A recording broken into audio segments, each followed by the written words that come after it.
और अभी इसके इतिहास के बारे में मेरे से पूर्व वक्ताओं ने बताया, मैं ज़्यादा समय नहीं लेना चाहूँगी क्योंकि हम सब भली भांति जानते हैं। लेकिन ये जो दिन है हमारे लिए बहुत महत्वपूर्ण दिन है, क्योंकि आज का दिन न सिर्फ हमें अपना गौरवशाली इतिहास, जिसको हम कहीं न कहीं भूलते गए, अभी नंदरानी सामने दिख रहे हैं, उन्होंने अपने स्पीच में बहुत सारी चीज़ें कही, तो हम कहीं ना कहीं अपना गौरवशाली इतिहास भूल गए। आपने कहा कि हमें शर्म आती है ये बोलते हुए या अपने नाम के आगे ये बोलते हुए।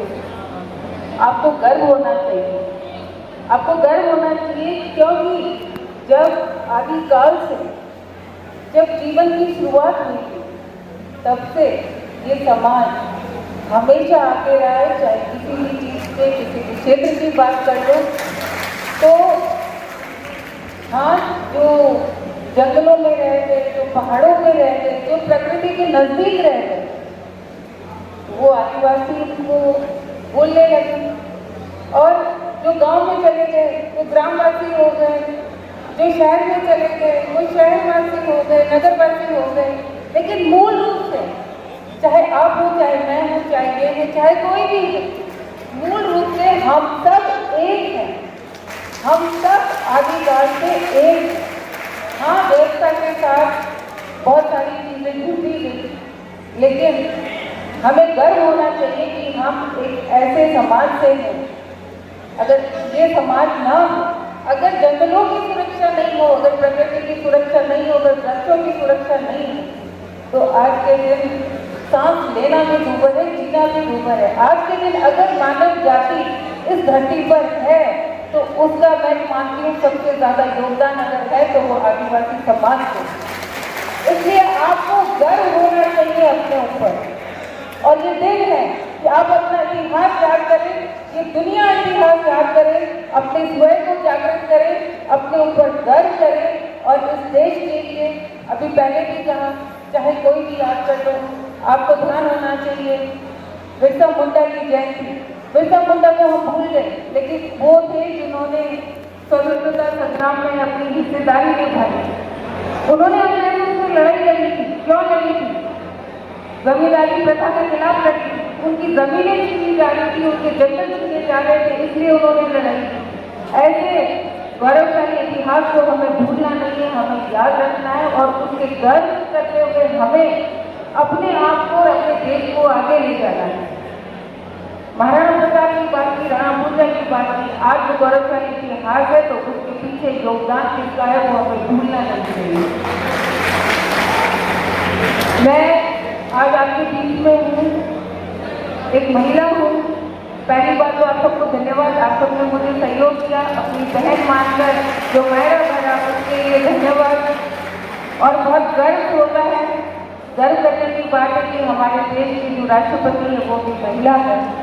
आदरणीय राष्ट्रपति महामहिम द्रौपदी मुर्मू भी, जो एक महिला भी है और आदिवासी समाज से भी है, तो गर्व करने की बात। और हम सबको गर्व है कि आज के देश के सर्वोच्च स्थान पर एक महिला है। मैं जो युवा भाई बैठे हैं उनसे यही कहना चाहूँगी कि वक्त बदल गया। जब एक वक्त था कि रक्षा के लिए तीर कमान की जरूरत थी, तब आपने वो हाथों को थामा था।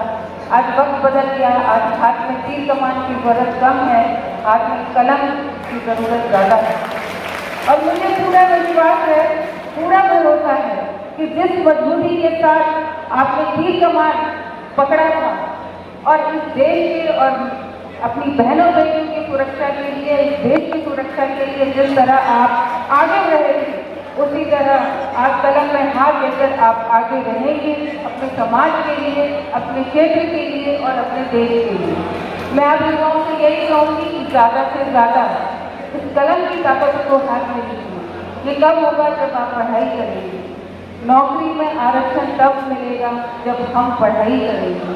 पहले हम स्कूल जाने की आदत डालें, छोटे बच्चों को स्कूल ज़रूर भेजें और उनको पढ़ाई की महत्व के बारे में बताएं। उन बच्चों को नियमित रूप से स्कूल भेजें। और आगे मेरे को पूरा विश्वास है, क्योंकि अभी मैंने जैसा कि सुना, अभी दारा राम जी को सुना तो बहुत सारी जानकारी आपसे मिली, बहुत अच्छा लगा। तो मुझे पूरा विश्वास है खगेंद्र जी है वो हमेशा अच्छा काम करते हैं और संभालते हैं, तो मुझे पूरा विश्वास है कि जिस दिन आपने ठान लिया ना, जिस दिन आपने संकल्प ले लिया कि मुझे ये करके दिखाना, उस दिन आपको कोई रोक नहीं सकता। क्योंकि मैं गाँव में जाती हूँ, वहाँ देखती हूँ कि वहाँ पहाड़ी एरिया है, पूरी ज़मीन के छोटे छोटे कंकर है, लेकिन ये युवा भाई है मेरे और छोटे बच्चे हैं, बिना पाँव में कुछ पहने फुटबॉल खेलते हैं, बिना पाँव में कुछ पहने क्रिकेट खेलते हैं, और ये कोई और कर नहीं सकता। ये आपका संकल्प है, ये आपकी शक्ति है, इसको आप पहचानिए, इसको पहचानने की जरूरत है। जिस दिन आप ठान लेंगे उस दिन आप बहुत आगे होंगे, इतना मुझे विश्वास है। पहले जैसा नगराम जी ने कहा कि कार्यक्रम था उसमें मैं नहीं आ पाई थी, उसके लिए माफी चाहती हूँ।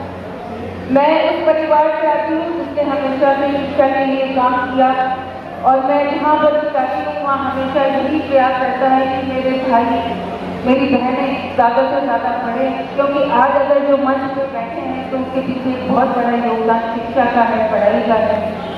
और मेरी इच्छा हुई, आपने मेरी बहुत सारी बातें की विधानसभा में बात रखी है, वो तो हम प्रयास करेंगे ही। आपको विश्वास दिलाते हैं कि आपने मुझे और हमारे भाई साहब आसाराम जी को जब असेंबली में भेजा है तो निश्चित रूप से आपके हक की, आपके अधिकार की बात उठाएंगे।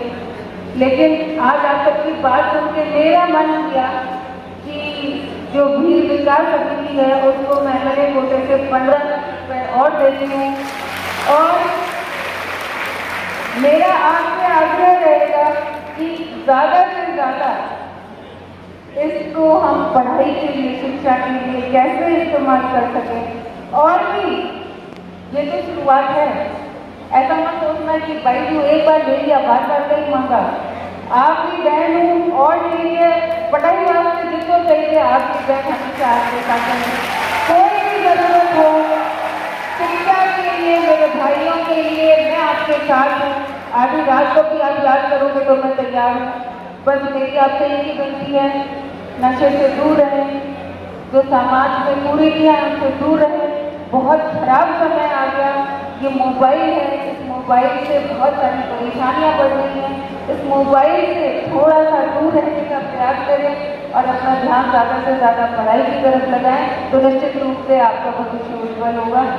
अंत में मैं आप सबको धन्यवाद देती हूँ कि मुझे यहाँ बुलाया, आपने कार्यक्रम में आने का मौका दिया और मुझे आशीर्वाद दिया, मेरा मान सम्मान दिया, उसके लिए आप सबको बहुत बहुत धन्यवाद। और आप सबको उज्ज्वल भविष्य की बहुत बहुत शुभकामनाएं देती हूँ। धन्यवाद। जय हिंद, जय